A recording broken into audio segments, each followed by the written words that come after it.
நண்பர்களுக்கு வணக்கம். இப்போ நம்ம சிக்கன் குழம்பு வந்துட்டு எப்படி சுவையாக மண் சட்டியில் வந்துட்டு எப்படி இருக்குன்னு பார்க்கலாம். இப்போ வந்துட்டு மண் சட்டி சூடானதும் நல்லா ஒரு 2 ஸ்பூன் கூட எண்ணெய் விட்டுக்கோங்க. இப்போ எண்ணெய் சூடாயிடுச்சு, பட்டை இதெல்லாம் சேர்த்துக்கலாம். இப்போ எண்ணெய் சூடாயிடுச்சு, இதில் வந்துட்டு வெங்காயம் சேர்த்துக்கலாம். வெங்காயம் வதங்கணும். பச்சை மிளகா வந்துட்டு நான் 3 மிளகா சேர்த்துக்கிறேன். இதை வந்து சேர்த்துடலாம். இப்போ வந்து கருவேப்பிலை சேர்த்து நல்லா வதக்கிடலாம். இப்போ இது கூடயே கொஞ்சம் மூளை வதங்கினதும் தக்காளி வந்து சேர்த்து நல்லா வதக்கி எடுத்துக்கலாம். இப்போ இது குழம்புக்கு தேவையான தேங்காய் வந்து அரைச்சி எடுத்துடலாம். நான் வந்துட்டு ஒரு பத்தை சேர்த்துக்கிறேன்.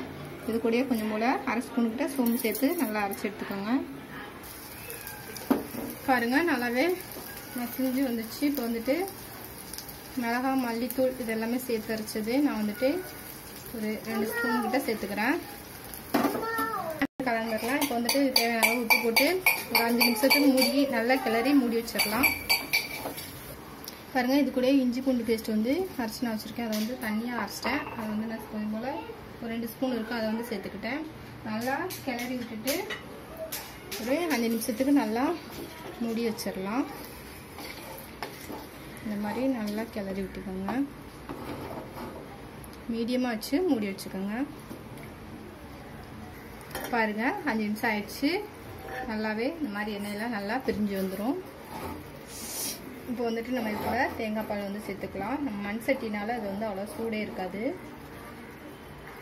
இது கூட வந்துட்டு தேங்காய் பால் சேர்த்துக்கலாம். இது கூட தேங்காய் பால் சேர்த்து ஒரு 3 நிமிஷம் ஆனால் மூடி வச்சுட்டு ஒரு 3 நிமிஷத்தில் வந்து கொதி வந்துடும். இப்போ வந்துட்டு மல்லியில் போட்டு ஆஃப் பண்ணிடலாம். உப்பு காரம்லாம் கரெக்டாக இருக்கான்னு பார்த்துட்டு மூடி வச்சுக்கோங்க. இப்போ மூடி வச்சிடலாம்.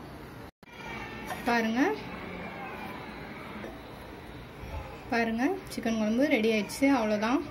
ரொம்ப சிம்பிளான மெத்தட் தான். ஒரு 15 பதிவு உங்களுக்கு பிடிச்சிருந்ததுன்னா லைக் பண்ணுங்கள். ஏதாவதுனா கமெண்டில் சொல்லுங்கள்.